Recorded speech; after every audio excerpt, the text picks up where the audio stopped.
最荒唐的是，常有崇高的理由。我最近翻看一个老人的回忆录，一个小人物的回忆录。老先生是贵州凤冈县人，生于1943年，可谓生在旧社会，长在红旗下。作为农民子弟，他有幸读到了高中毕业，然后当了小学教师。此后进入体制内，一直在基层工作，直至退休。这本并非公开出版的回忆录，既是老先生一生遭遇的概述，也是以普通人视角记录下的一段历史。由于时间上的巧合，老先生的经历中留下了新中国那些重大事件的痕迹：人民公社、大跃进、大炼钢铁、文革等等，这些从数千里外掀起的运动荡起的巨大涟漪，不可避免地波及到贵州的山村。1958年，他是一个初中2年级的学生，他目睹了一个奇怪的现象：大片大片粮食无人收割，最终烂在田里。农民们忙着建高炉、炼钢铁。农民的专业是种田，显然在炼钢铁方面是外行。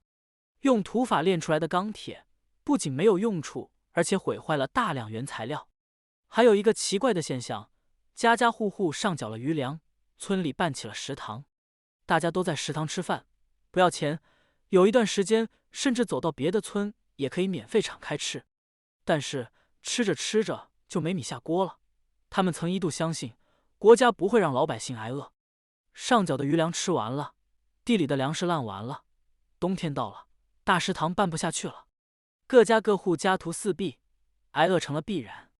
饥荒出现前，全村有600-700口人，饥荒结束后少了200多人。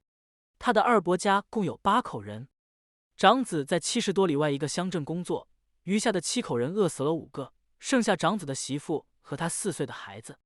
1960年放寒假时，他从学校回家，路上见到30多个尸体，都是饿死的。偶尔几具尸体拦住了路，他需要跨过尸体才能继续赶路。那个时候死亡随时发生，是平常的很的事，大家已经麻木了。他的祖母被埋葬的时候，4个人抬不动棺材，大家都已有气无力。如今读这样的文字，既让人泪下，又觉得不可思议。人们怎么可以眼睁睁地看着粮食烂掉而不收割？人们怎么那么听话地去折腾炼废钢？人们怎么能够平静地等着饿死？这显然是人间最大的荒唐。然而人们就是这么眼睁睁地看着荒唐上演并持续，以至于付出生命的代价。是什么能够让人在巨大的荒唐里安之若素呢？是一种崇高的理由，崇高到让人不会怀疑、不会质疑、不会反抗。最崇高的理由就是通过大跃进提前进入共产主义社会，其中一个具体的指标就是要在1959年实现钢产量2500万吨，超过英国。有这么崇高的理由，为了实现这么伟大的目标，一切妨碍早日实现目标的工作都显得无关紧要。收割1万斤粮食远远没有炼出1万斤废钢重要，因为后者是目标，而前者可能影响目标。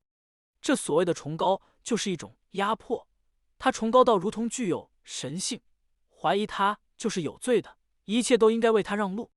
如此要命的崇高，有的来自于极高的管控能力，有的来自于长久的思想灌输。比如在有些时代，女子为丈夫死节就是极为崇高的，丈夫死了，老婆自杀殉夫会被当作极为崇高的行为宣扬。与此相比，为死去的丈夫守节虽显得不那么极端，但终生当寡妇也会得到官府的表彰。这种崇高的建设不知道吞没了多少鲜活的生命。被胁迫也罢，出于自愿也罢，当一个普通人可以有兴致甚于崇高的事情，大概率是要付出极高代价的。有些崇高的事情确实值得献身，但有些崇高的事情完全是一种编造。前一种事情具有可持续的价值，后一种事情往往极为短命，经不起时间的检验，那崇高的颜色很快就褪去了，转瞬就显得荒唐。历史的看，荒唐的事情从来长久不了，但若它被崇高加持，就可以轻易摧毁一代人。历史的看，荒唐的事情虽然不长久，却总能反复上演，并携着崇高的理由将人们裹挟。历史里写满了恐怖的事情，我收藏了一套《中国人口史》，在里面发现饥荒在历史上是经常发生的。但是像前文回忆录中老先生经历的那种饥荒，则是绝无仅有的。为了一个崇高的目标，把粮食烂到田里，最终挨饿，这是最荒唐的饥荒。年少时读史，我曾相信我们已经与历史拜拜，如今知道那所谓的相信，不过是因为少不更事。